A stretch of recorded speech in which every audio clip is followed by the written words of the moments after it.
Hello, everybody.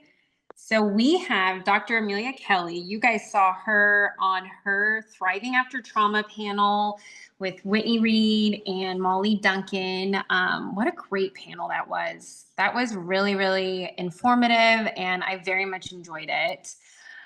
I am even more excited for this panel and workshop, honestly, because I know we've been working on it for quite a while. You are like a specialist in this, and we recently, not officially diagnosed me, but we do see that I have a lot of ADHD tendencies. So I am so intrigued at how you see ADHD, its effects on women, how to turn ADHD truly into your superpower. And I am just so impressed by you and your approach. So to medicine, but also to just really genuinely like looking at this topic. You've written books, you have courses on it, and I'm excited to see your presentation. So I am going to excuse myself and say hello and Hello, welcome. and you can hear me well and all that? I can. Okay, great. And I'll have to ask, I'm side by side, right? I believe so. With my Yes. Yes, presentation. you are. Okay, awesome. Okay. I Great. was I was giggling with the ladies about how often I use Zoom, yet how I still manage to pretend or act like I don't know how to use it. Well, you know what? You're better than I am. So, Awesome. Okay. All okay. Thank right. you. All right. Welcome, everyone. I am so excited to have you here for a topic that is so true and near to my heart. This is a topic that is personal to me. I have family members with ADHD. I personally present with some of the symptom presentation. Chelsea was kind of joking about how we unofficially diagnosed her. But what I honestly have managed to do, I think, in my own life is unknowingly use so many of the coping skills that I'm going to discuss with you all today that I've found there are ways to take ADHD power and, as this presentation is all about, like really harness it and really use them to your advantage. I was motivated by my own husband's diagnosis of a much more severe presentation of inattentive ADHD, which we'll talk about the differences today. To drive my doctoral research, I had done a study on the impact of high intensity interval training exercise on ADHD symptoms and compared it to the use of medications. So we'll also touch on medication and the times that it's appropriate, the times that maybe there's other options. So what I encourage you all to do today, though, is that as I'm going through, if you want to pop questions into the chat, if I see them and they, kind of string along really well and I catch them, I will try to answer them in real time. But I'm going to leave, some time at the end. I know we have that breakout session to really encourage questions. Because what I'm proposing is a shift in thinking that hopefully will resonate for everyone here. So let's get going. So ADHD, I believe, is your superpower. So we're going to talk about how to harness your unique abilities. So when guys, that's not the one we're supposed to be on. What is ADHD? Let's start with that. So we've got these three presentations of ADHD. And let me remind you, some of you may have heard of ADD, attention deficit disorder. That is old school. That's old thought. There is the diagnostic manual that is like the encyclopedia for clinicians that we go to anytime we are treating or need to arrive at diagnosis. And in that manual, the newest version, they have removed attention deficit disorder, ADD, because they realize that it's all really part of the same spectrum, the same conglomerate. And I use spectrum purposefully, and that will, I think, make sense as I continue chatting about this with you. So we've got the three presentations. We've got hyperactive type, combined type, and as I was saying about my dear husband, inattentive type. What is it though? ADHD is a neurodevelopmental condition affecting executive functions such as focus, memory, and self-regulation. I want to break down what I mean by neurodevelopmental condition. Because while we're talking about ADHD as having strengths and being a superpower, I actually believe it is a true disservice to the people who have ADHD if we don't actually acknowledge that it is a disorder. And the reason is, if we don't, then what we're doing is we're leaning into something with ableism, where we're just saying, well, you're supposed to be able to figure this out. You shouldn't need accommodations, just lean into your strengths. However, the things that prevent some people from leaning into their strengths with ADHD is the fact that executive functions, which we will talk about today, interrupt that flow. The flow of, I know this is something I can do to help myself, and then getting from point A to point B. Neurodevelopmental, the reason is research shows that the ADHD brain develops more slowly. It doesn't mean that it doesn't fully develop, but it develops more slowly than the neurotypical brain. What do I mean by neurotypical? We'll touch on that a little bit, but essentially, there's the spectrum of brains in our society, and the neurodivergence, neurotypical school of thought is that ADHD, for example, is not necessarily a deficit or an issue. It's just an altered deviation. It's a different type of brain. It's a unique brain, and it's actually adaptive. There's reasons why ADHD exists, and we'll dig into that as well. Now, one thing to consider though, with the neurodevelopmental difference, the brain, we've heard this kind of, I'd say, pop psychology version that the brain stops developing, or it's arrived maturity at 26. This is incredibly variable. But it has been proven that the ADHD brain does take and can take a couple extra years. So, for any of you with ADHD, or has maybe adult children with ADHD, or children that you're anticipating what's going to happen in their future, it's not abnormal for someone with ADHD to take a little bit more time in their 20s, which is this industry versus inferiority, where we're deciding, what are we going to do in our life? How do we matter to society? How can we contribute? It's very normal for someone with ADHD to take a little bit longer to finally settle on what works for them. And part of that has to do with focus and interest and all these different things that fire up the ADHD brain. But part of it is this piece of neurodevelopmental differences. In addition, with that difference, there are some lags in the way that dopamine, which is the hormone, the neurotransmitter that motivates us, there's a difference in the amount of dopamine the ADHD brain needs in order to attend and in order to focus. Part of this is due to the slower maturation, and part of this is just due to the structural differences. And that is why ADHD is highly genetic. So I laid it out here just very briefly. Predominantly inattentive type generally have a more difficult time sustaining focus. They can seem a little bit more disorganized. I kind of think about my husband sometimes, where if I ask him to do something and he is distracted at all, it just doesn't infiltrate. I've learned as a spouse of someone with inattentive ADHD that I need to actually make kind of like physical contact, compassionate physical contact, whether it be even just visually or maybe like a light touch on the arm. And what this does is it snaps the brain back into focus. So predominantly inattentive types might look like they're struggling to kind of kickstart or get going, but that's because their executive function that is most at struggle has to do with that. Hyperactive, this is someone, Chelsea, who has, who has excessive energy, a little bit of restlessness and impulsivity. And I want us to be clear about impulsivity. I think impulsivity has gotten a bad rap, where when we think of someone who's impulsive, we're just thinking of someone who's going and doing dangerous things.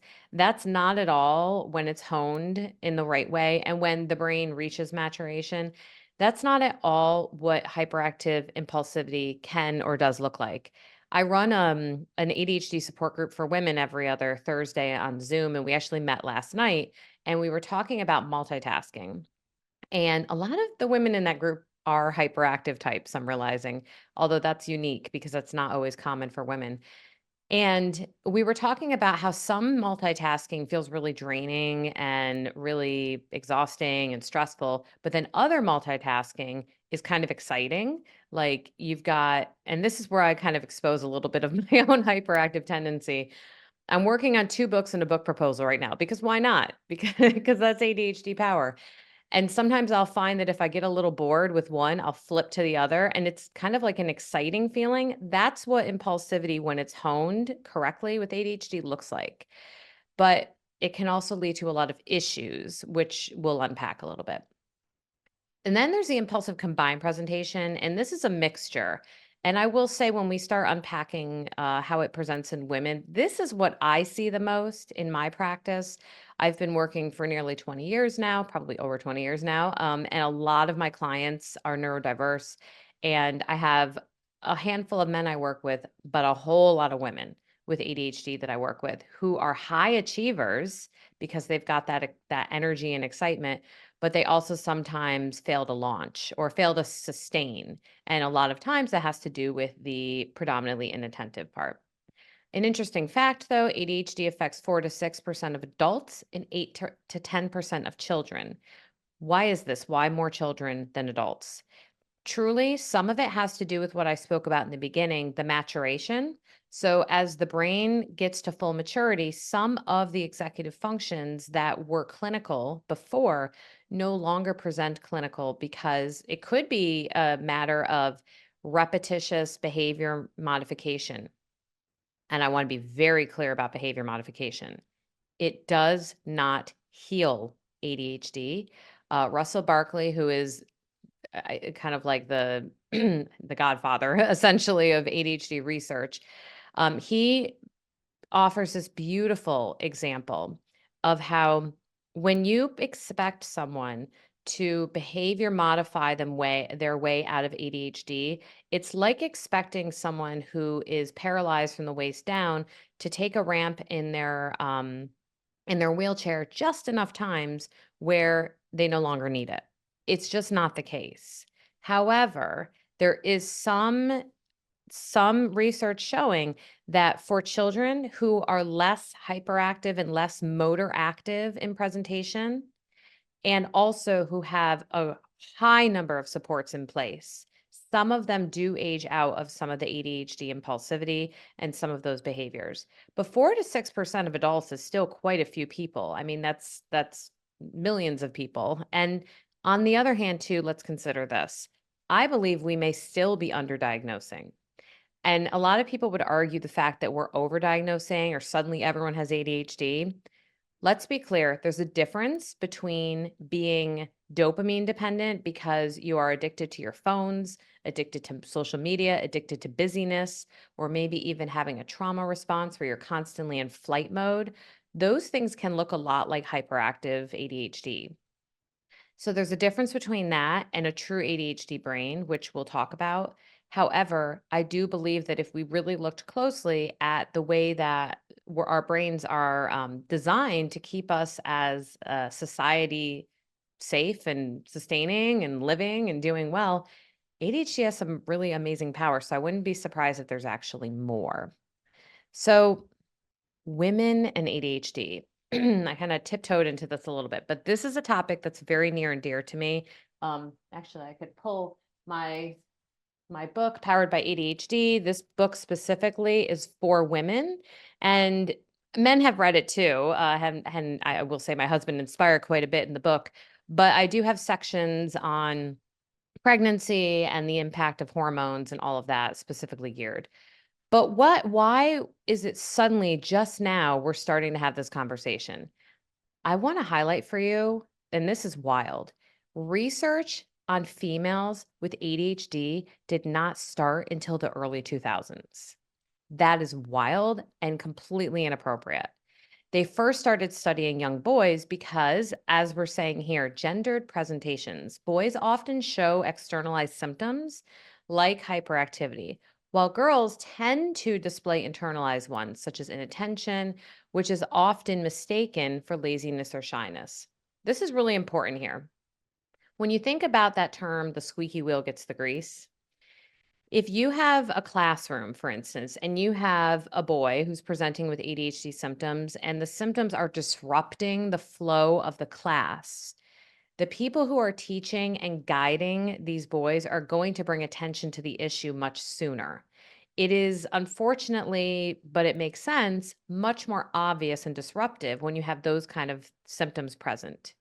Whereas a girl, which I'm talking about here, the social conditioning, girls may mask symptoms by appearing more put together, delaying diagnosis, and in also increasing anxiety and depression risks. So, getting back to gendered presentations, girls do tend to, at times, have more of the internal, I call it the flight of ideas. And it's not necessarily, from an anxious tone at first, but when young girls are doing this and they're not seeming engaged, they seem quiet, they're not disrupting, they're not interrupting the flow of a class. So it's going to be a whole lot less likely that you see that. Now, I want to be very clear, little girls can also display as hyperactive.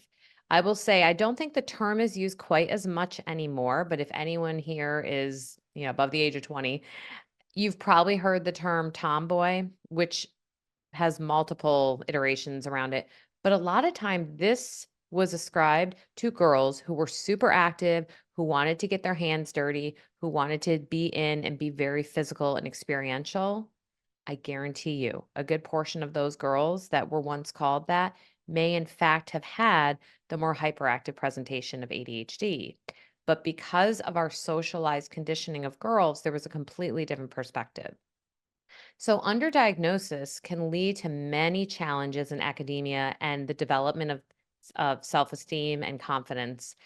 I didn't note this in the slide, but I think it's one of the most remarkable statistics I've ever read, and maybe even one of the most heartbreaking, that young kids with ADHD get on average 10,000 more redirections before adolescence as compared to their neurotypical counterparts.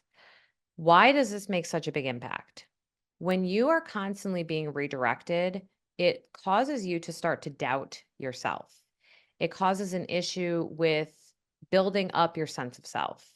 And for these young kids who are figuring out who they are, I mean, I don't know anyone who got through adolescence completely untouched with at least a moment of insecurity. So if you also add to that, I need to be quieter, I need to be more still, I need to stop being so loud, so active, so engaged. What you're doing is you're stripping away the essence of what makes that little girl and that little boy who they are. So, finding a way to allow them to fully be who they are, but then also be able to integrate well into an academic setting is a challenge that people in education and in my field are constantly grappling with. I think this is a good time also to highlight if there's any teachers listening to this or anyone who is in these kind of realms. The fact that we sometimes use the punitive measure of taking away things like recess, um, sports, physical activities, going outside away from an ADHD child is so counterproductive. So I want to throw this out there for any of you who has a child who you think either has ADHD or does have ADHD. It's as painful as this might be to not utilize the punishment or the consequence that you have been using or that you believe is going to be the most productive. It is going to do the opposite. It will provide you the opposite impact that you're looking for. So what I would recommend is this.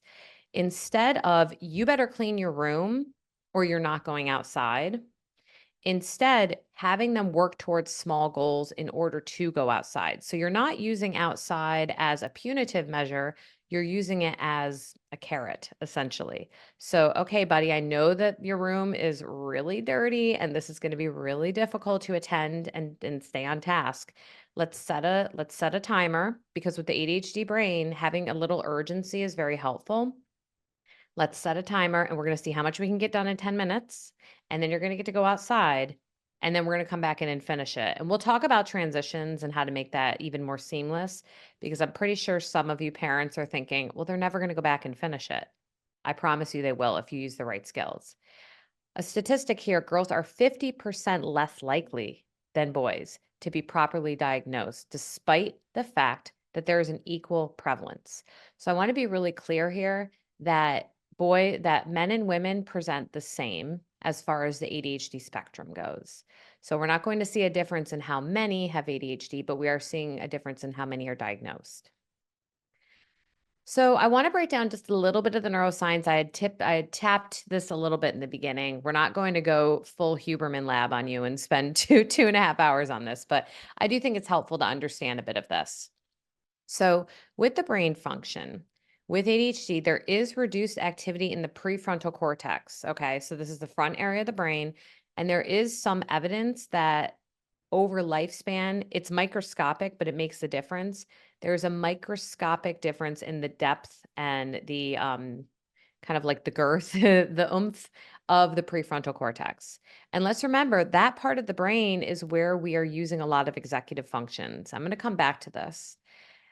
Slower total development of brain structures, which I had touched on earlier.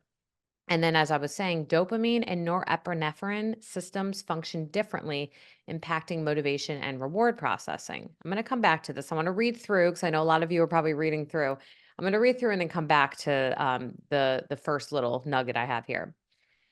The default mode network comes online anytime we are not totally focused. I will come back to this. Let me go back to brain function. So, when we consider the reduced activity in the prefrontal cortex, there is a really awesome thing we can do for ourselves. There's a couple really awesome things we can do for ourselves and for our children when this is the case.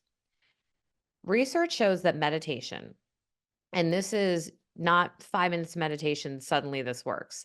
This is dedicating at least 3 weeks of daily practice. I recommend at minimum 10 minutes a day. Ideally, 20 would be great, but that's hard. I mean, that's hard to fit into our day. I'm so grateful that any of you are fitting all of this into your day today.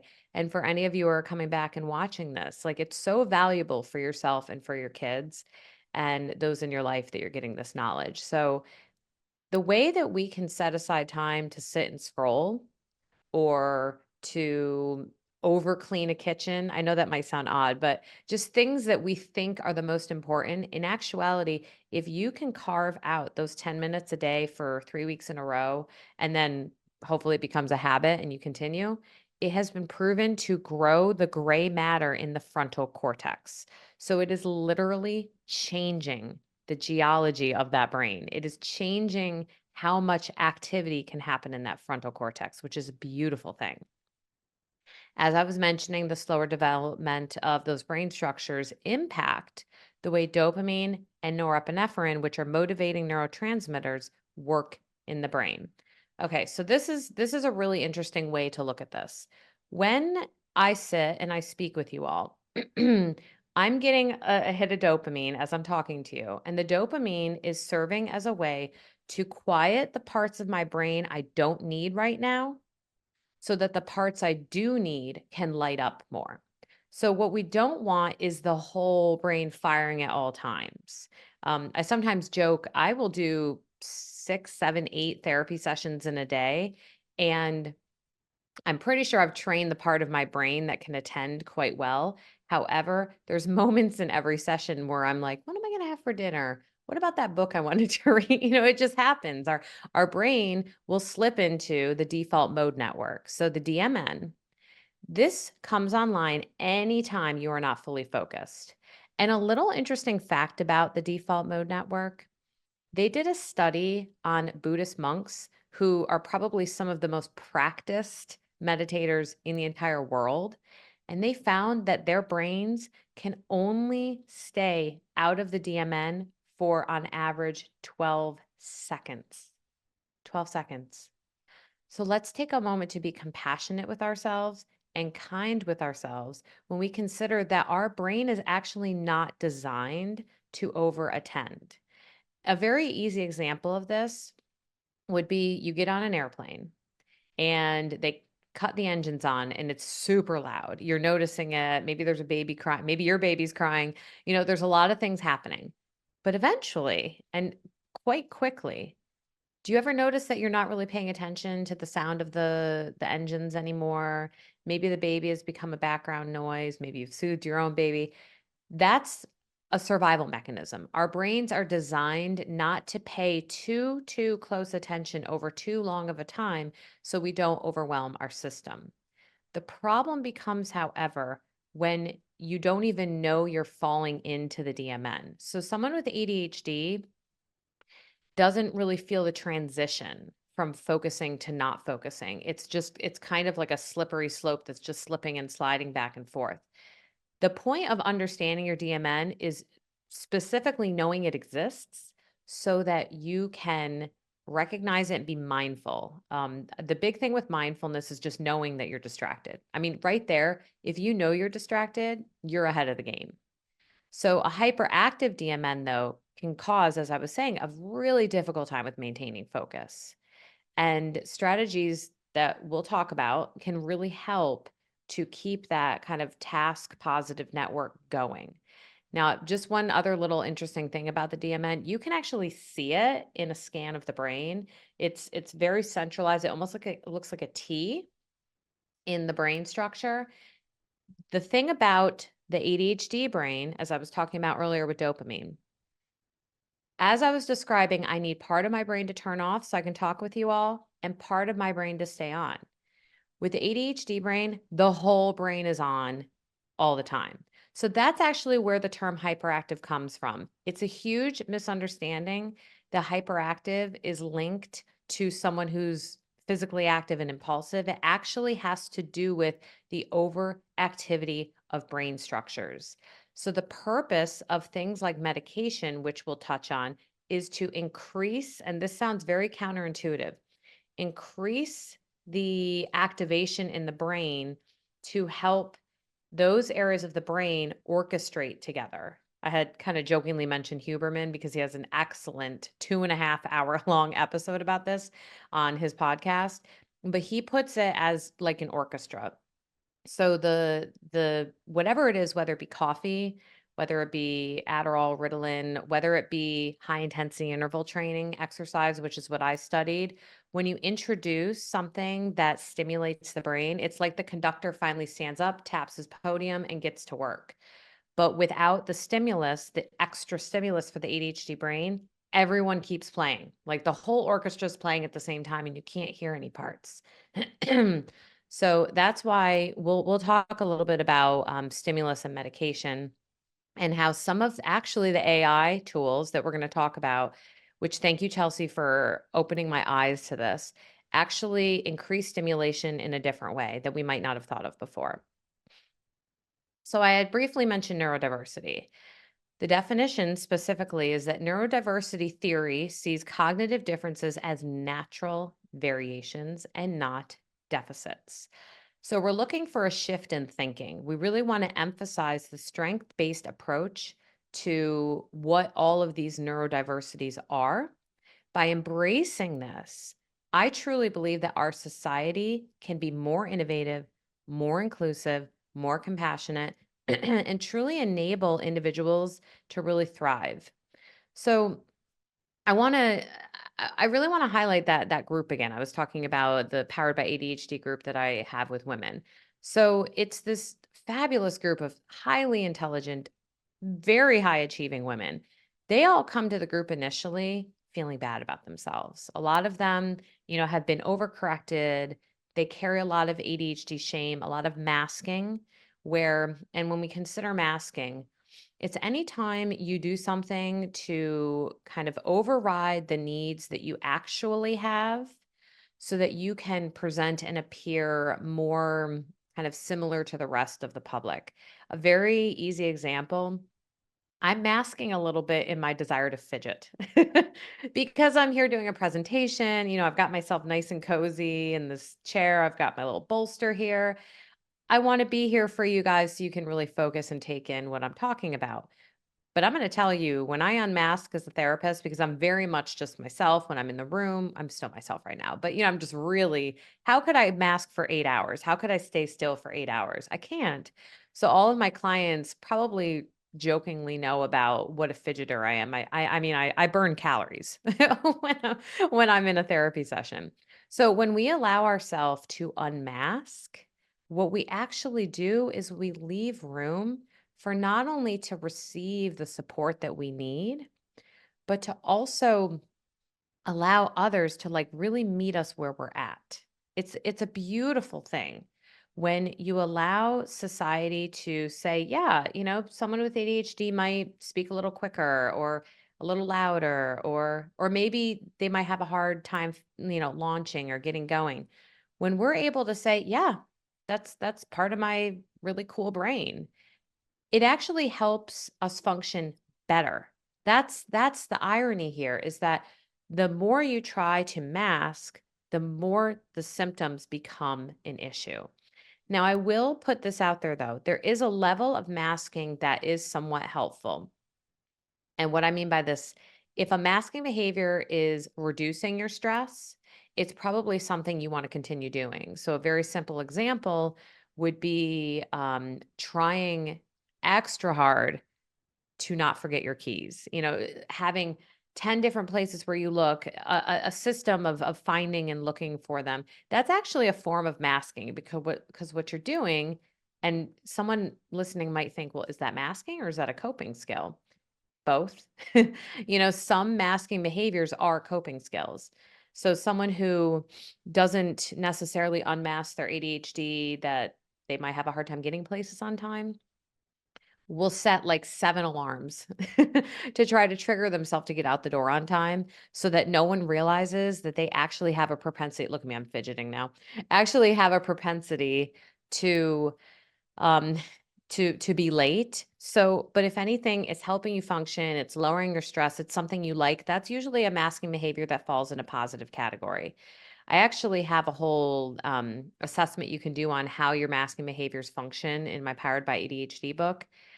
The thing of it is, though, if these masking behaviors feel like they're pulling you away from who you are, if they make you feel like your beautiful brain is not also a strength, then that's when we're not leaning into this shift of a strength based approach to treating ADHD and a strength based approach to looking at neurodiversity. And I want to take a moment also to just tell you my theory on neurodiversity. I think there's a whole lot more in our human, population than we realize. When we consider that 30% of the human population are highly sensitive people, which I would love to do a whole thing on HSPs, maybe for the summit in the spring. But highly sensitive people have overactive limbic systems. So the world can feel like a lot to them, but they also have a lot of empathy. There's a whole thing about HSPs. That's 30% of the population. Then we're looking at around 5% or more with ADHD. And then we're also looking at a little bit less than 5% with autism. That's just those forms of neurodiversity. And then we look at things like chronic health, traumatic brain injury, all these things. I would say if you look at the people you know in your life, you got a 50-50 chance that the person in front of you might have some form of neurodiversity. So I'm excited to see where this goes. I'm excited to see that we may even change the name of this and realize that it's not quite as diverse or not quite out of the norm as we thought. So here we are. We've broken down a bit about the brain. We've talked about neurodiversity. We've talked about some of the presentations. Now let's talk about the challenges. So you've heard me say executive functioning a couple times. We'll unpack that. Emotion regulation and finding the right support. Common struggles for those with ADHD include organizing tasks, prioritizing responsibilities, managing time effectively, which we are definitely going to talk about, and combating time blindness, and maintaining productivity and meeting deadlines. They may also have issues with heightened sensitivity to criticism. Difficulty managing overwhelm are also common. And then building self awareness and resilience to help reduce emotional reactivity is another big issue. So let's stay there. We'll go to the supports next. So when we think about the common struggles of organizing tasks, responsibilities, and managing time, this is where executive functions come in. The problem is, I think a lot of people don't really understand the purpose of and what an executive function is, because it covers such a wide range of behaviors. An executive function is truly what happens in between the moment where you want to do something and you decide to do it. That's it. That space in between is where executive functions live. If anyone has ever heard Mel Robbins' 5-second rule, like you count down 5, 4, 3, 2, 1, you get up and you go do the thing. If anything, what she was brilliantly presenting was a way to bypass some of the, and she has since come out with the fact that she has ADHD, not surprisingly, that that 5 seconds in between, I would guess from, and I wouldn't just guess, this is based on research truly, from I want to do this, I'm going to do this, and you do it, is really truly where the executive function does its work. So this can look like things like being able to organize a birthday party, being able to get yourself out the door on time, finding your keys, as I was mentioning, even carrying on a conversation where you might have a tendency to want to drift and you feel kind of bored. And then you think, oh no, I have to attend and get back on task, come back to the conversation. That's actually an executive function. So I think that's a simple way to look at it, that it's that space in between. I want to do it, I will do it. Now, time blindness. This is a big one. Time blindness is the very present phenomenon in the ADHD brain and other forms of neurodiversity, but definitely the ADHD brain, where you believe that the time it takes to do something is far less than the time it actually takes. And also, another interesting little tidbit here about this, those with ADHD especially suffer with what I'm about to discuss, but this is actually across the board. If you think about two things that you need to do, one of them is something you really enjoy, and one of them is something that you're meh or you kind of avoiding. If you write down how much time you think it will take to do both of them, we have a tendency to underestimate the amount of time it will take to do the thing we want to do and overestimate the amount of time it will take to do the thing we don't want to do. And this goes back to dopamine. Because the ADHD brain is exceptional at flow state.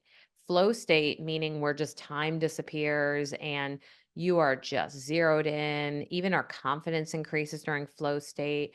Our blood pressure reduces. It's a beautiful, I love flow, honestly. It's like one of my favorite places to be. But when you are getting more dopamine in flow state, that's why, especially the ADHD brain will think, well, it's only going to take me, I don't know, 15 minutes to sit down and read this book I really want to read. And that's a misconception that ADHD brains struggle to read. It depends on what your hyper focus is. So I have plenty of my ADHD clients who love reading, and that's where they get in their flow state. So that's a misconception that I think needs to be unpacked at some point. But when it comes to then the things you don't want to do, okay, well, it's going to take me probably an hour to pay that bill. Maybe that's a little bit of an overestimation there. That's actually going to be part of where time blindness comes in. Time blindness also can impact things like, okay, I know it's going to take me 30 minutes to get to this appointment. So, a lot of times with ADHD, and really all of us, but especially ADHD, we forget about the 10 minutes in between that it takes to collect our things, get out the door, start the car, get out of the neighborhood. There's a huge misconception about how much time that takes. So, an exercise that I would encourage you to try is to identify a handful of things you have to do on a regular basis. Write down how long you think they're going to take. And then over the next week, take the time to actually time out how long it really takes. So don't choose too many, just choose just enough so that you can get a true picture. So I'm going to do something here. I'm going to take a sip of my water because I'm doing a lot of talking. And then I can feel, and this is where executive functioning and being aware of your default mode network is very important. I can feel, as someone with a neurodiverse brain, that I need a little movement. I need some activation. I don't know about you guys. So I'm going to ask you to do, we're not going to get up. Don't worry. What I'm going to ask you to do is a couple really quick, intentional breaths. So we're going to take 3 deep breaths in, really, really, really deep. And then we're going to breathe out as fast as we can. So this is opposite of what you would do if you're having a panic attack. If you're having a panic attack, you take a nice slow exhale, but we're going to try to activate our bodies. Take a deep breath in, hold it, and breathe out. Take another deep breath in, hold it, breathe out. One more time, take a deep breath in, hold it, breathe out. If you want, you can shake your hands, move your head side to side. All right, I'm back. That's something you can do anytime you feel like you need a little pick me up. What I was doing was I was increasing the amount of oxygen going to my brain, and I'm ready to go. You can do it far longer than 3 breaths, but okay. So maintaining productivity. That's to help me maintain productivity. Next, the heightened sensitivity to criticism and difficulty managing overwhelm. We had talked about earlier the impact that redirection constantly for children can have. Shame is a huge component in ADHD. This drives masking. This drives the I don't think I can really get kickstarted in this because I never actually finish a project mentality. This can drive so much related to the way that we talk to ourselves. So, this also causes something called rejection sensitivity. And what this looks like is if you, as someone with ADHD, are already expecting to mess up, you're already expecting, well, I'm not going to succeed at this thing. And you have this kind of, I think, unfair cognition. Anytime you get criticism or redirection from someone else, it can feel painful, even if they're trying to be supportive and helpful. So, again, just like I was being self aware that I needed a couple deep breaths and to kind of invigorate a little, it's good to be self aware. And it's good to recognize that this is part of the rejection sensitivity and the shame spiral that can happen with ADHD. And it's not truly an actual depiction of reality. Okay. So everything that you do to build your confidence is incredibly powerful in this space. The other thing is that when you do things to take the time to speak kindly to yourself, as Kristen Neff often says, that she's just an amazing compassion researcher and writer, speaking to yourself like you're a friend. Like, how would you encourage your ADHD part? So if we consider that part of you, like this other part within your mind, how can you speak to it? How can you sit down and encourage it? But I also want to be clear that one of the executive functions that is impacted is feeling reactive, especially when you're overstimulated. That's why things like meditation, which I was speaking about earlier, are so helpful and powerful. And even things like deep breathing or taking breaks when you need, because I think a lot of people don't realize that emotional reactivity and agitation can be a sign that your nervous system is overstimulated, and it happens quicker with the ADHD brain. So, coping mechanisms are so important. So, what kind of support can you find for this? Well, first and foremost, this is a great support. Coming to workshops like this, you can continue to stay connected with me through Abundant Management and the platform on there. Uh, as I mentioned, I have my ADHD group for women, and this this is the thing I'm really loving is there's more and more conversation around this. But therapy is powerful. And I want to make sure that we highlight that going to a therapist who is well versed in ADHD, I think, is very important because I find, and really, I could admit to this myself early in my career, I didn't fully understand it. And I think I was coming at ADHD from a strictly behavior modification standpoint, like, oh, okay, well, we'll just change a couple things and that'll fix it for you.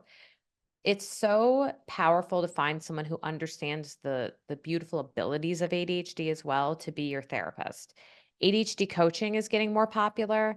There's this really neat, I was talking to a client, I have a client I work with who is a cop who is on kind of like a really untraditional sleep schedule, which is not good for the ADHD brain. We can definitely touch on sleep. But she was talking about how she's just not motivated to work out and she wants to. So there is actually, I got to look at my resources section of my book. There's this really neat, it's called mycopilot.com/ADHD, and you can find it in my resource section of my book. It's really neat because it's got ADHD friendly coaching to help you reach your health and fitness goals. Something to consider with ADHD is that the ADHD brain, remember I was saying earlier, needs enough stimulation. Part of that is urgency. Like we need deadlines, we need truncated expectations. If you tell someone, research shows that if you tell a student with ADHD that they have a project due in 6 months, they're not going to do any of it. I mean, I don't want to be a naysayer, but they're most likely not going to have the urgency and the drive and the motivation to attend. So that's one of the great things about coaching for whatever you want to be coached on is it's someone who can create accountability and a sense of urgency that, oh, well, I'm going to have to go back and talk to them about this goal I had. So that can be really helpful. There's quite a few peer communities that are starting to pop up, which is wonderful as well. And collaborating with understanding colleagues, family, and friends. Okay, so I really want to highlight understanding.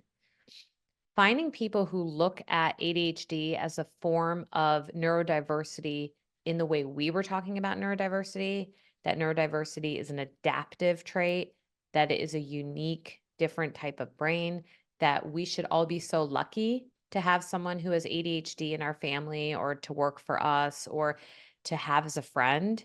Those are the people that are going to be the true supports while also helping keep you accountable.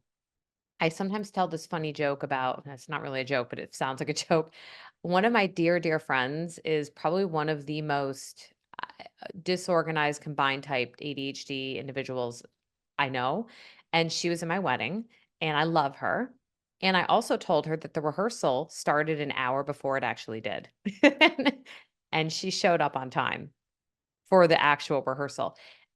I didn't, I didn't do this to make fun or anything. I did it because I understood her and I love her and I wanted her to be there on time. And so we now joke about it and I don't shame her. She doesn't carry shame around me. She knows she can unmask and be honest. She'll even say, oh, I'm sorry, I forgot about this. And she'll kind of joke ADHD. It doesn't have to be an excuse or a reason, but it can be an understanding, if that makes sense.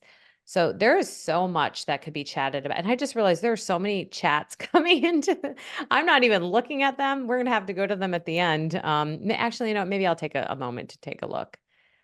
Okay. So let's see. We've got, oh, thank you for sharing my book. Someone said that's my brain. Okay. So I'm glad I peeked at that so I don't get distracted wondering if there's questions I'm not getting to. Superpowers. Okay. Come on. This is really what we're here for. What are the superpowers? Hyperfocus, energy, creativity, spontaneity. This is like my favorite part of I think, solution focused, strength based, positive neurodiversity perspective on ADHD. Those with ADHD have the ability to intensely focus on one area of passion, such as rapidly mastering new skills in that area. 2, and I'm going to give you a little bit of a rundown on why these are the way they are and how to hone them. 2, energy. There's high stamina and enthusiasm in stimulating environments like accelerating careers that demand adaptability, high energy, like sales or entertainment. I'm going to come back to this work thing as well. Creativity, unique solutions and innovative ideas, such as producing compelling art, music, literature, and really pushing boundaries. And then spontaneity, which before I was calling it impulsivity, I think impulsivity and spontaneity are very closely married. Excelling in unpredictable situations, such as successfully launching entrepreneurial ventures, Chelsea. So let's get to it. Okay, hyperfocus. Studies show that with hyperfocus, when it comes to the ADHD brain, ADHDers far exceed any other brain in this area. Now, this can get us into trouble, however, if you are hyper focusing on something and you're foregoing other responsibilities. So let's consider you're a parent and you have things that you have to get done that day, but you also really want to finish that really beautiful, I don't know, collage for your child's graduation party. And you're like, okay, I'm going to do this for half an hour and then I'm going to get to work on all the other things I have to do. Let's be honest, if you're really into it and you're having a good time, you are going to make the most beautiful, absolute most beautiful scrapbook board or collage board you've ever seen. There's going to be puffy paint, and maybe not puffy paint, that was very 90s, but you're going to see different things on it and it's going to be amazing. But then you might realize you forgot to eat lunch, or you might realize, oh no, I forgot to pick my child up. They have to go to the dentist. Now they're still at school or something. That's very common if you don't use boundaries and parameters to help with your hyperfocus. So I try to encourage my clients, and really, even I kind of do this quite naturally, I think, where you set like very specific parameters around when you're going to end. One method you could use is the Pomodoro method, which is usually 20 minutes on, 10 minutes off for a break. This is more often used when you don't want to do something, but it can also be used as a guardrail for hyperfocus. So that's very important. The other thing with hyperfocus to remember is that after you will crash. Okay. So I think that's really important to recognize that when we are that geared up and that focused after, we can have a tendency to feel completely drained. And this is when research says play is important, which is a little tricky because you might have been doing something playful that was getting you into hyper focus in the first place. But play can come in the form of any unstructured activity that you find enjoyable that does not have a goal or an end. So, play could look like I'm going to dance to music with my kids, or play could look like I'm trying to think of something that wouldn't have a goal. I mean, I take piano lessons for fun. Like, I'm not going to go do a concerto or a recital. So I guess for me it would be playing a song I already know. That would be playful. Sitting down to a song I'm learning would not be playful because it feels like work and because there's a end goal in sight. So just kind of a little example there. So energy. I hope I'm showing you the stamina, enthusiasm, and stimulating environments. I mean, honestly, this is one of the most amazing things about ADHD. And this, I think, is the part that people can feel and notice with ADHD is that when you give someone with ADHD the right arena to excel and to show what their energy can do, the sky is the limit. The issue with energy is when we are confined and not provided the environment to use the energy in a healthful way. There's a book that I love, Hunter and Farmer's World by Tom Hartman. He was one of the first ones to really say, wait a minute, the ADHD brain definitely served a purpose at one point. We look at our society before everything went virtual and before we were sitting at desks. We were out in the fields, we were farming, we were in industry standing in lines producing things. Even at that time, energy helped you succeed. Whereas now we're looking for mental energy, but we're asking people to kind of restrict their physical energy. And that is really difficult for the ADHD brain.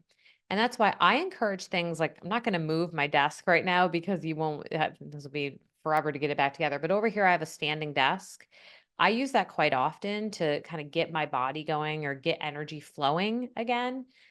Earlier, I had done the little breathing exercise because I felt my stamina dipping a little bit.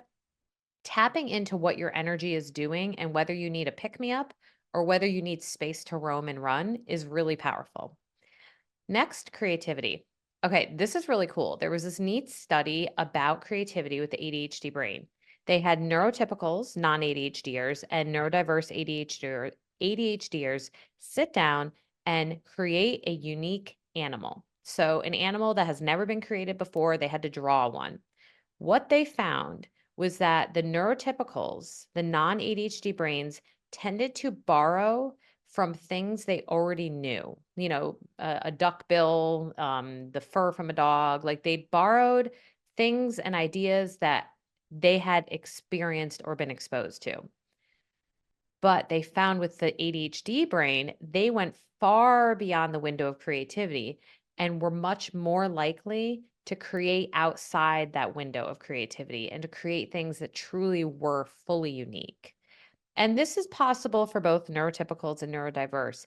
But wow, like how cool is that? So, if given again the right environment, people with ADHD have the ability to really think outside the box.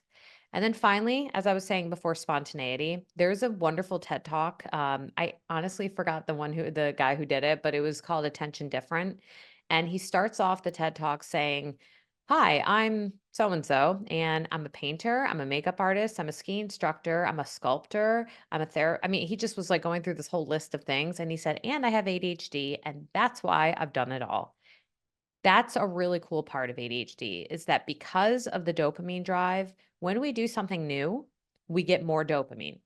So because of the drive towards newness and novelty, people with ADHD can tend to be very spontaneous. So again, when we're given a situation where spontaneity can be fruitful, you can actually end up with some really unique endings and different ideas and different things that you never would have dreamed or imagined. What I have to say when it comes to spontaneity, if you have ADHD, to safeguard yourself is maybe make sure that some of the basic needs and things that you need to do the executive functions, right? The like space in between here and there is attended to first to allow yourself to unleash with spontaneity. This is also where having supportive neurotypicals in your life to bounce ideas off can be very helpful.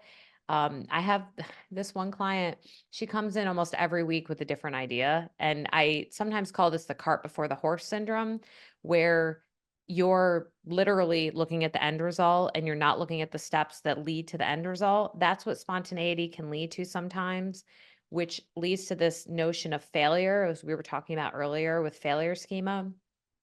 So slowing down a little bit, making sure that a couple of the nuts and bolts are in place. And a good way to do that, if you're more of an idea generator, get a farmer, to use Tom Hartman's hunter farmer. So hunter brains are the ADHD brains, farmer brains are the non-ADHD brains.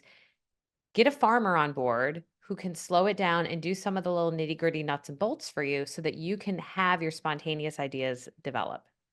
So I absolutely I could do a full hour on just superpowers and how you can hone them and fine tune them. So, please feel free to stay connected, and you can actually tell me if we were to work together. I'm thinking right now, if you come in and say, okay, so these are my superpowers that I have, but I don't know if I'm using them correctly, we can figure out a plan of how you can do that based on you alone. Okay, so this is where, thank you, Chelsea, the introduction of AI tools. I'm kind of giggling here because they exposed me to the power of AI. I am an overproducer. I have a lot of things I love to do. I'm very intrigued. I get into flow very easily when it has anything to do with psychology. I have been overworking myself doing certain things. And thank you, Chelsea and Carla, and all of you for showing me the power of simply using AI to, create an outline or create a schedule. It's powerful, and it really allows you to have more time for creativity. When it comes to ADHD, there are some really cool ways to use AI. So time management, we talked earlier about the issue of time blindness. There are some amazing tools out there. So we've got Google Calendar, Notion, Microsoft To Do Assist is also a good way to prioritize tasks and set reminders. You can combat time blindness by using Forest Gamify for focus. This encourages productivity. I'll tell you a little bit about these. And then FocusMate creates virtual working sessions for accountability. Okay, so we'll hit the bottom part next. But so here's the thing with time management. As I was speaking before about props, I guess I didn't call them props. When I was talking about Russell Barkley and the ramp for those who, are handicapped from the waist down, needing a ramp, those are called props. Anytime we have something that helps us overcome an executive functioning issue, like I don't care if you don't have ADHD, remembering every single thing on your list is nearly impossible with this busy life we all have. So with the ADHD brain, though, it's more important to have those visible cues, sometimes auditory cues, whatever works best for you. Because what it does is it creates a sense of urgency, which I was speaking about before. It makes it more likely that you will not suffer decision fatigue, which can be very common for ADHD. Decision fatigue is when you basically run out of steam and you're going to either become impulsive or you're going to shut down. I believe adults on average, it's something crazy, like 90,000 decisions a day. Someone look that up because I think that's what it is. And this is everything from what color lipstick do I want to wear? Do I want to have toast for lunch? What do I want to say to this person? Every decision you make uses a bit of glucose. Let's consider the ADHD brain, however. your flight of ideas and all of the things running through your head, because there's so much more activity in the ADHD brain, uses up that juice quicker. So decision fatigue can be more of an issue for people with ADHD than non ADHD. So things like making appointments with yourself is so crucial, because not only does it give you the cues, but it also reduces decision fatigue. A client I was working with yesterday is trying to master their schedule. And they were saying they were making a list and that's what he wanted to do. And he was just going to attend to it. And I said, okay, we need to back the train up a little bit. I need you to pull open your calendar, whichever calendar you use. And he happened to use Google. And I asked him to make appointments for everything.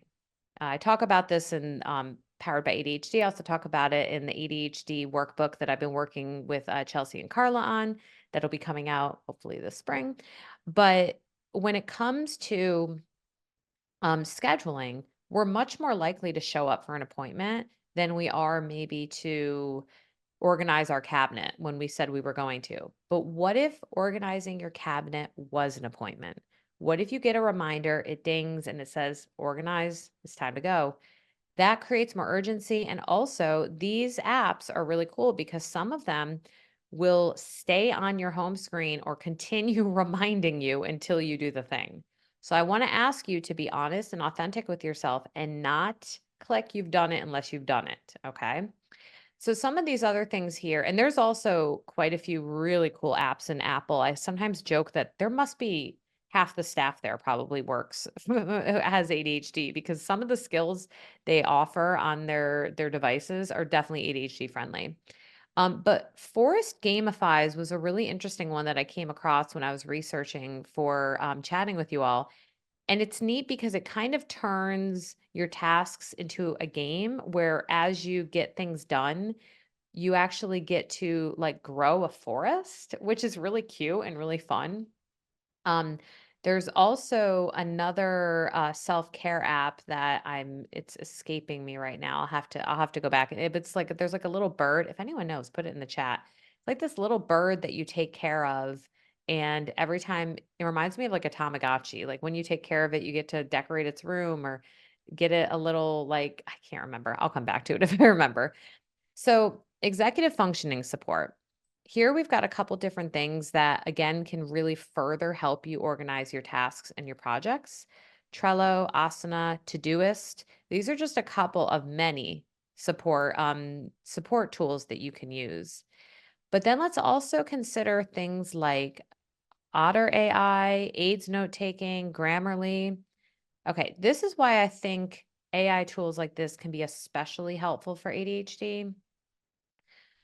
Consider, as even just like as a mom or a dad or a working parent, how many times you have to write something, whether it be something simple like responding to an email to a teacher, whether it be something you have to do for work, whether it be as the ladies had done so beautifully showing your like your holiday update, and like the messages you send out at the holidays. Sometimes the decision fatigue of what to write can be so debilitating that you end up not doing the things that you want to be doing. I once saw an interesting quote where it said ADHD is having the day off with 1,000 ideas and then feeling crippled by which idea to do. I thought that was really well put. And so using things like AI, opening up whatever it be, Chat GTP or one of these other things, and putting in, um, you know, compose an email of questions I can ask my child's teacher about you know, about things I could do to support their reading development, just as an example, and then have it come out.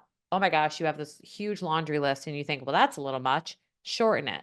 It's a little shorter. Okay, that sounds about good. You copy, you paste it, you alter it a little bit. You're taking so much of the mental load off of you, but you're allowing yourself to go out, do the thing, and get it done. I saw someone posted, so I'm wondering if they had, oh, great tools. And you know what's funny? As soon as I stopped trying to remember, Finch. Finch is the name of the really cute self-care app that I love. It's so cute. Let's see, we've got a comment here. I have two boys and my husband with ADHD. I do calendars for the house. I organize everything for them. Oh, I'm sorry, that's a lot of work. I have 6 kids, so I try to keep things organized. Now my oldest son, 17, will not do it on his own. Okay. If I don't do it or is after him to I'm sorry, if I don't do it or I'm after him to meet his goal, he won't do it on his own. He's about to go to college, and I'm so worried about him. He procrastinates a lot. How do I get to help? How do I help him? Oh, I can't wait to answer this question. Fabulous question. Okay. First and foremost, this makes sense. I'm not surprised you didn't fail. Not that you're asking that. You're doing a great job. You're doing a great job supporting your family. And doing that for that many people, you deserve a break. You deserve some rest at times too. I want to introduce the idea of body doubling. Okay? So body doubling is the task and the activity of being physically present for someone with ADHD so that they can do the task because it reduces stress, it increases self efficacy, and it actually quiets kind of inner noise. So, what I would recommend you do, I would not recommend you continue to holistically do it for him if your goal is to transition it to him because he's going to college. But I also wouldn't recommend you expect him to do it fully on his own. And maybe you're already doing this, but maybe with explaining the reason why it could feel a little bit more validating and a little bit more like, okay, this is working. What I would recommend if this was my child would be to set aside an appointment, as we were talking about appointments, once a week, twice a week, however long you think he needs. Set aside an appointment for him to do his calendar, but you will be present. So you're going to sit there. You don't do the calendar. You could be puttering on your phone, you could be reading a book, you could be having a cup of coffee, but your physical presence is there. And I retract that a little bit. You might want to be a little bit more attentive in the beginning stages. Maybe not puttering on your phone, but sitting there relaxed with a cup of coffee or tea or something and be there if he has questions, but you're empowering him to do it. So by body doubling, his nervous system is regulating and he's gaining the ability to do this. I would continue body doubling with him until he goes to school. If it helps him, you could virtually body double for him. And it might be a nice way to have an excuse to check in when he's away at college. Once a week, you guys get together for his like calendar checkup, you could call it. And you just jump on Zoom while he's doing his calendar checkup. Eventually, it will transition to him. I do want to also assure you and reassure you that we all mess up. We know this. Kids are going to have growing pains when they're going away to school. And in a way, and this is where it's a little nuanced with the confidence piece and shame when it comes to ADHD. We want people with ADHD to also feel self-empowered, and part of that is them finding their own system that works for them, and that usually comes with mistakes.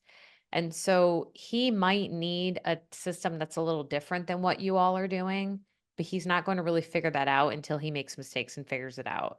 So I would say, first and foremost, you rock. Like you are working your butt off. So good job on helping your family. Make sure to take breaks for yourself. Number two, consider the idea of body doubling, where you're going to pull back the tasking of doing it, but you are setting aside time where he has to do it and you're present. Number three, looking at a virtual transition for when he goes away to school. And then number four, letting go and letting him make mistakes and let him see how it goes, but continue to support him. So I hope that answered your question. And really that kind of trajectory, that method could be used for really anything we're teaching our kids to do.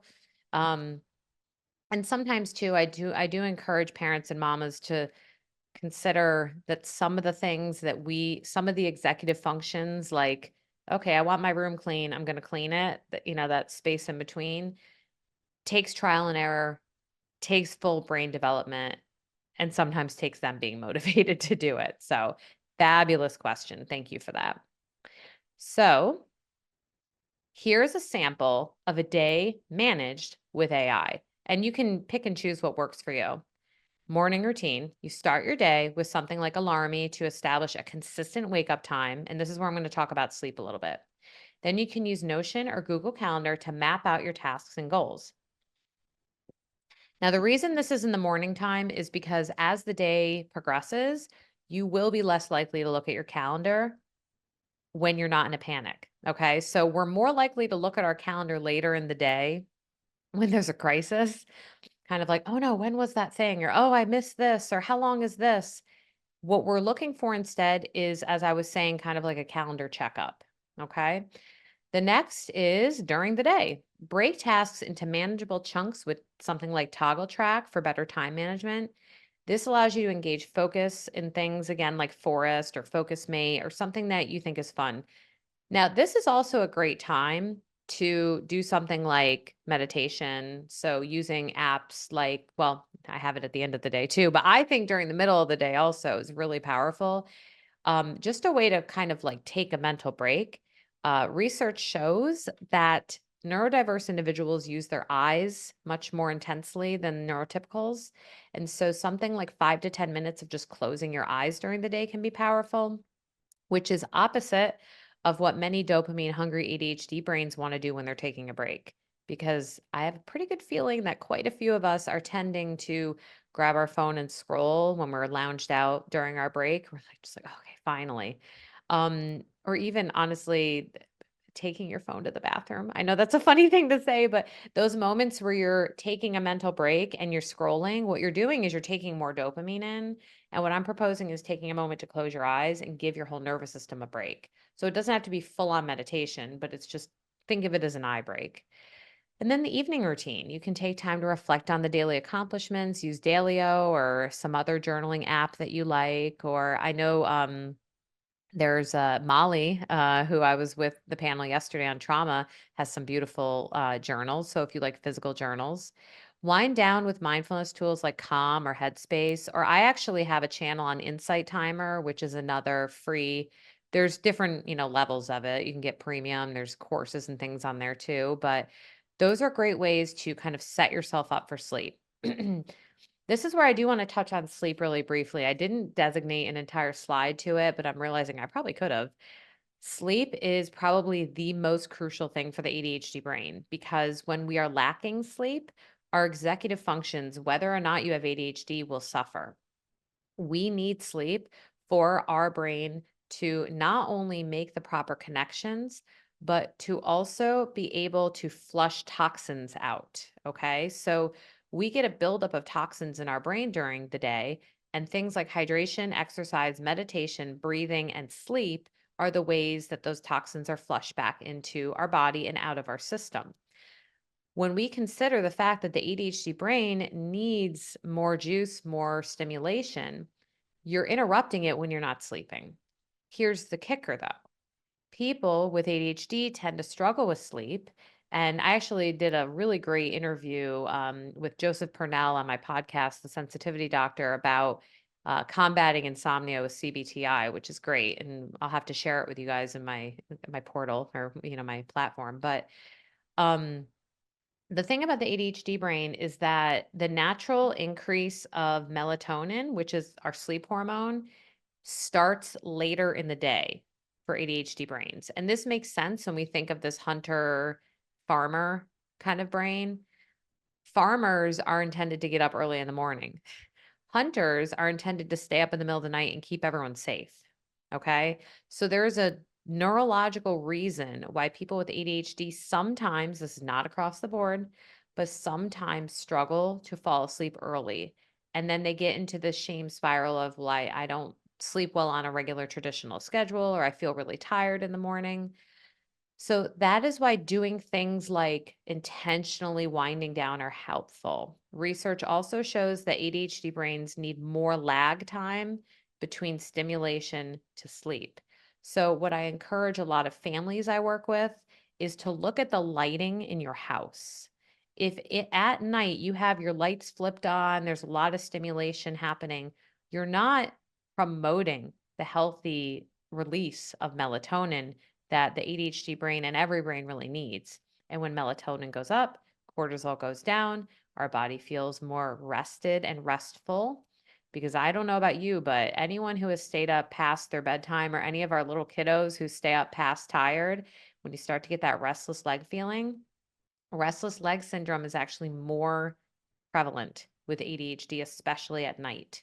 So, using things like this managed day, it's not just a way to, make sure you get things done and that you stay on track with your to-dos.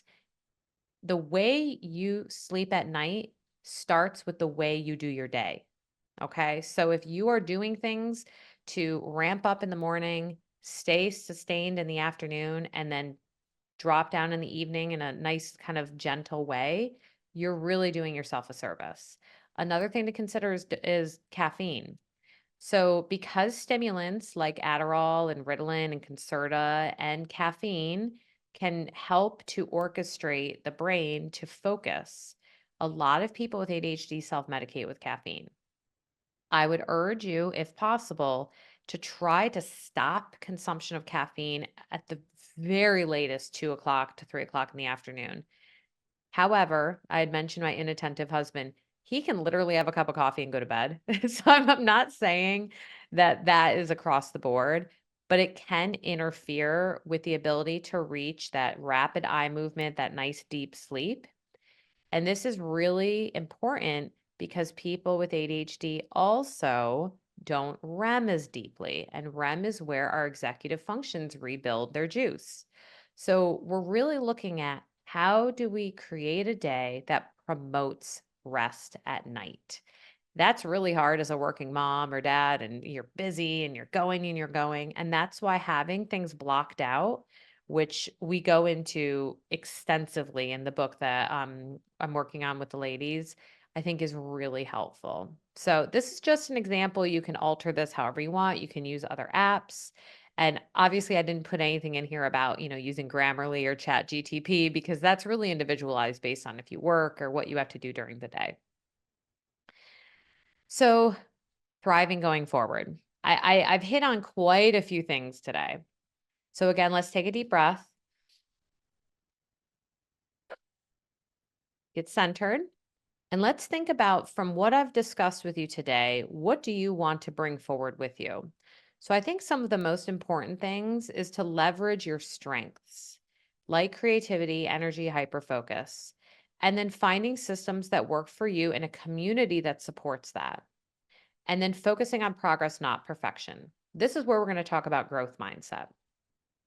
Growth mindset, which I'm sure many of you have heard of before, is the idea that our missteps and our mistakes are stepping stones and are tools, as opposed to being failures or a sign that we need to stop trying or we're just never going to get to our goal.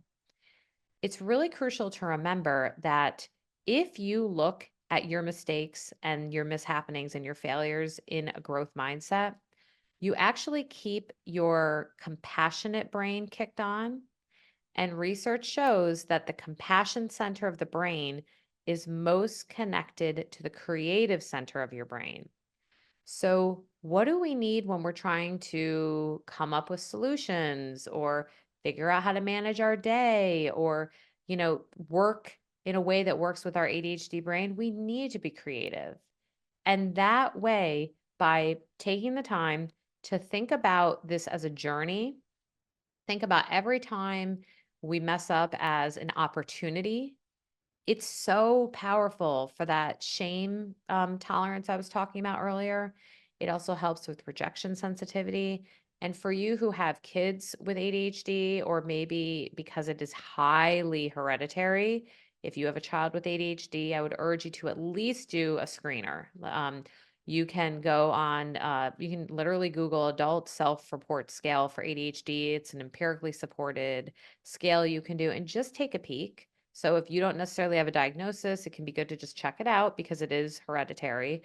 By doing so, by having a growth mindset, even with your children as they are making headway, you're giving them the gift of seeing failures as growth.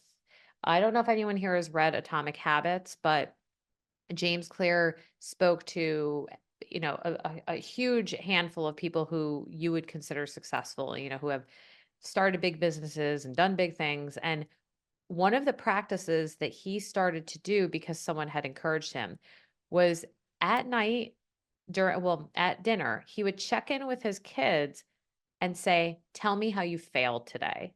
and they would celebrate it. What a cool perspective. Like, what a neat way to say, okay, so if you failed, it means you're trying hard things. It means you're doing big things. And failures can be seen as things to celebrate. Like, what a beautiful redirection. And you can see how this would directly impact the self esteem of someone with ADHD who is constantly masking and trying not to mess up and trying to constantly get here on time, do this, not forget this, keep all my executive functions in place. What if instead you take a deep breath and you just recognize, I tried? Like, how beautiful is that? So, just remembering ADHD is a very unique way of experiencing the world, and it really is full of potential.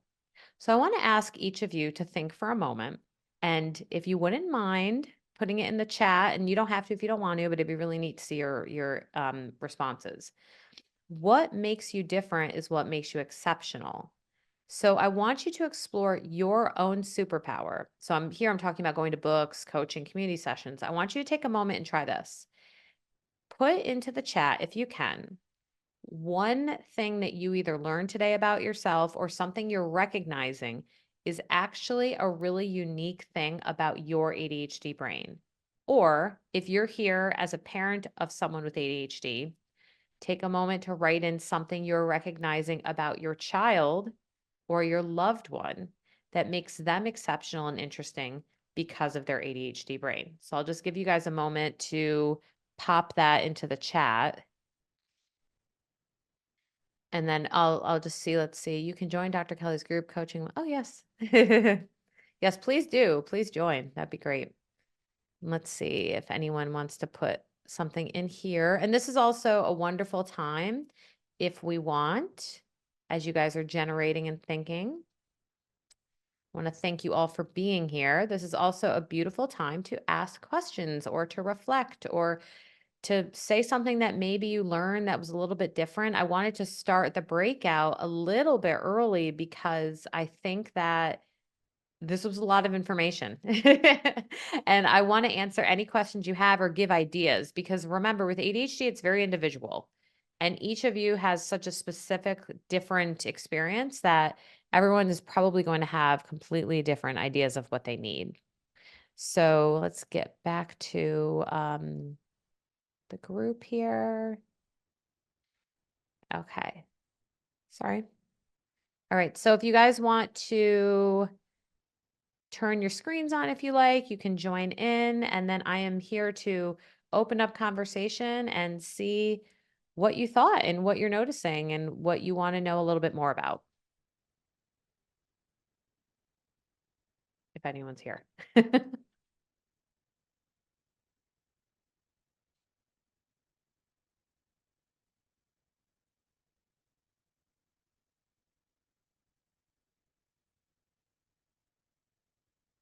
Okay, let's see. We got one here. Okay. Oh, okay. So, Hi. hi. Hi, how are you? I'm sorry. Good. How are Late. you? I joined late with this time difference. I kind of got a little, I missed probably quite a bit of it. Oh, Um, that's okay. You can watch the recorded version too. Wonderful. But my question, just specifically is, I'll put my camera on. Yeah, please do. Is Hi. Nice to meet Hi, you. from California. Nice to meet you. Oh, My you son, okay out there? yes, I'm not in the LA area. I'm in the Central Okay. Valley, but it's a little That's scary. good. Yeah, for sure. My son is 14, and I've Okay. definitely been more of a helicopter mother Okay. for him, which I'm learning to shift into the body doubling mode, as you mentioned, which I Mm-hmm. like that word for it. Mm-hmm. But as far as, what tips do you have with ADHD and organization? Okay. Because and we had been told this when he was young, even with medicine, he's not going to be organized. Like it's just I mean, just for example, this morning I had to drop off something he forgot, and he Mm-hmm. says please, he says thank you, but it's like I cannot get it through him, to Yeah. just be organized. His backpack looks like a train wreck. Sorry, I'm laughing because I just did a post yesterday that's going to come out soon about the best purse for ADHD? Talking about how like you don't want a purse that's just wide open without pockets. So I'm relating to what you're saying about his backpack. I'm happy you mentioned this because I realized there's so much with this. We didn't talk about organization. So I would echo what the doctor said to a point, but I'm going to explain why and what can be done about it. There's hope. So agreed that organization is probably one of the most impacted executive functions when it comes to ADHD. And it has a lot to do with how the ADHD brain processes space and how it processes tasking. Okay. So it's a misconception. Have you heard the term object permanence? No. Okay. So object permanence is actually related to attachment theory, and it has to do with the phenomenon when our young children, I'm talking like under 2 years old, where you play peekaboo and they think you're gone, right? So there is a notion that people with ADHD struggle with object permanence. I want to obliterate this. This is a myth. People with ADHD don't suddenly forget that someone exists because they're not in the room. And likewise with your son, he doesn't forget that his homework ever existed because it wasn't in front of him when he was packing his backpack. So Right. object permanence is not the issue. The issue is, you remember earlier in the presentation, I was talking about how you need enough urgency Mhm. to do something. And urgency can come in the form of different things like deadlines, auditory cues. An auditory cue, I mean, it could be someone angry. Like if someone's angry and they're yelling, the ADHD brain is going to go, oh, okay, now I can attend, which can be very frustrating. It is. Very frustrating, right? Another thing that causes urgency is visual cues. Okay, so anchor points are very important. So something like the ADHD brain, unfortunately, it starts to manifest as like organized chaos because if they can't see it, they won't remember it. Correct.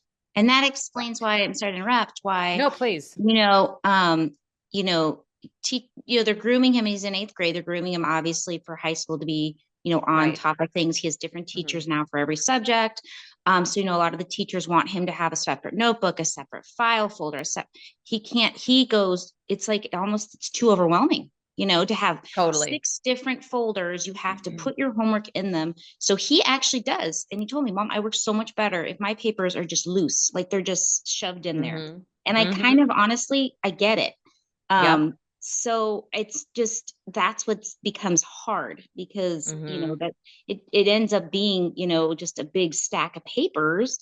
So Yeah. somehow he's got to organize them by, subject.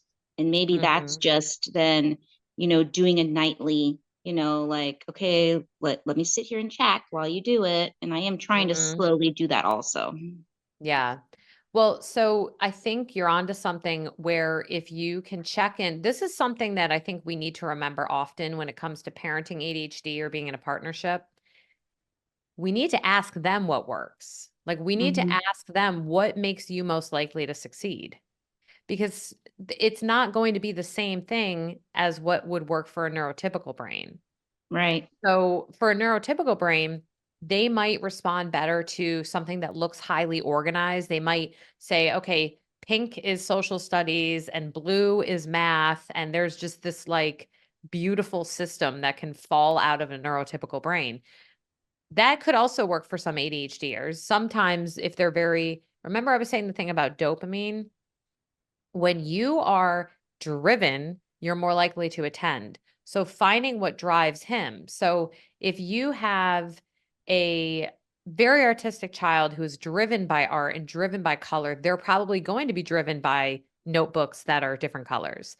But if he is driven by visual cues, and if he is driven by accessibility, like Mhm. something being there is going to drive him more, I think, you're onto something with asking him, okay, so their system isn't working. What works best for you? This is what works best for me. Okay. Based on what works best for you, I have to help you take what works for you and shift it so it somewhat works for this neurotypical world. And so, yeah, we're not going to let him have 100 pages of loose leaves just kind of fluttering about. But I love how you were saying, I'm gonna body double him and sit with Mhm. him for an appointment of like going through his stack, but part of it is going to be letting go of it ever looking the way you think it should look. Right. It's going to look different. And I've learned with my Luke that actually humor is, I kind of make a joke about it, right? So Awesome. um yeah, it's a hard, it's when, if you don't have ADHD, it is a hard, thing to kind of Yes. grasp with. But actually, when you Yeah. mentioned the purse thing, I love that idea. You need to do this. And because belt bags aren't big enough, A. And then, but the other thing is even a backpack. And you need to come out with like a good recommendation for a backpack, because some backpacks nowadays have so many Ah, pockets and so many. That was kind yeah. of our problem at this Adidas one, because it has a laptop, of this, of that. And I have to say, I did like just a simplistic Vans, kind of just with a little sleeve for Mhm. an iPad in the back or whatever he needed. And Right. actually, that so far, it looks like there's nothing in it, but so far so good. So yeah, You have backpack my too. little creative brain going, okay, I'm not going to go buy $60 backpacks. Maybe I will have my husband follow me to REI and we'll do a video at REI of all different backpacks. Yeah, Yeah, I think it's totally. like I think it's a Goldilocks thing because you don't want something that's wide open, but you also don't want something too small because if True. it's Yeah. too small, the ADHD brain is going to accumulate little piles around. So you need like that perfect mix. And actually, to one point, and then I see another question popping up. And this might help him as well. Have you ever heard of doom boxes? No. Didn't organize, only moved. Okay. Mm-hmm. Letting him designate a doom box area. And it doesn't have to be a box. It could literally be Oh, like a like, it's drawer. so funny. Mm-hmm. I had to get together with some friends this weekend, and one of my friends commented on how organized and clean my house is. And we were in the kitchen. I said, "Oh, yeah." I then went to proceed to open my 5 junk drawers. Yeah. It's like you think it's so organized, but there's organized chaos inside these junk drawers. So having him have a doom box area, and it could be a transition point for like when he's leaving school. So like maybe he has his stuff that's going to be the doom boxes for tomorrow. It could look crazy, but if it makes sense to him. And one other little thing with this, about something out of sight, out of mind, is this shows up a lot in frustration in relationships where like maybe you say to your partner, you say to your child, can you get the ketchup out of the Mhm. fridge? And they open the fridge and they're like, nope, not here. And they close the fridge. Yes. Yes. If the ketchup is not where they anticipate it to be or not where works for them, their brain won't actually register it. Right. Okay. So this is this visual cue and urgency piece that whatever best works for their system. That's why sometimes if my husband has a spot he likes to put something, if I don't love the spot, I'm going to try to figure out how to love the spot if it's Yeah. going to help. So thank you for that No, fabulous I really question. appreciate. Thank you so much. This has been so beneficial. Thank Oh, you. good, good, awesome. Okay, let's see. We've got another comment question here. I'm always the one who checks in if he has homework. He checks, but he also misses something he didn't see. I feel bad going to school. Well, this wasn't you, Andrea, right? Now I No, it don't tell wasn't. him. Okay, wow, a lot of people have a similar issue then. I let him miss his homework so he can learn. I feel bad. I'm not sure if that's the right way. Okay, I love this question. To do it, but I'm trying for him to make him learn on his own. He is extremely organized in his room, but so messy at school and goals to execute. Okay. Thank you for this question. And this is actually a perfect kind of like stepping stone from Andrea's question. I want to get back to the piece about shame tolerance and rejection sensitivity. I could actually kind of reflect this to we'll stick with the homework. And that my creative brain wanted to go somewhere totally different. So we're going to stick with the homework. There's a difference between teaching our kids perseverance, which is where we're like stick to itiveness and we're making sure they continue doing the thing where we want to teach the lesson, versus I talk about sometimes versus resilience. So resilience is actually found in the crevices of empathy. And resilience happens when we feel like we can go to someone for help and we also have the ability to seek out help. I want to build resilience in ADHDers more than I want to build perseverance. And here's my reason. When you reduce shame and increase creativity, you're more likely to see a perseverant person with ADHD because they have the notion that they can succeed. So, to apply that to how to not overdo the tasks for your child. And I don't know your name because it came through his iPad. So, but for this particular person, oh, it looks like I'm maybe the name popped through. Elizabeth. Thank you, Elizabeth. Um, I want to see if there's a way that you can get back to what I was saying to Andrea of asking, okay, so what do you think would be the thing that's going to help you succeed, that will help you? Let's see, he's missing his homework and misses something, checks, but he always misses something he didn't see. I think I would sit down and have an empathic conversation. Okay, so can you tell me, and this is me talking to him, what do you think is the exact reason why you missed something? And then he might go, I don't know. And you'll be like, no, no, no, really. Like I'm not, we're not trying to like reprimand. I'm so curious. Like I'm truly curious. What do you think it might be? Okay. You wait for the response. You might have already had this kind of conversation before.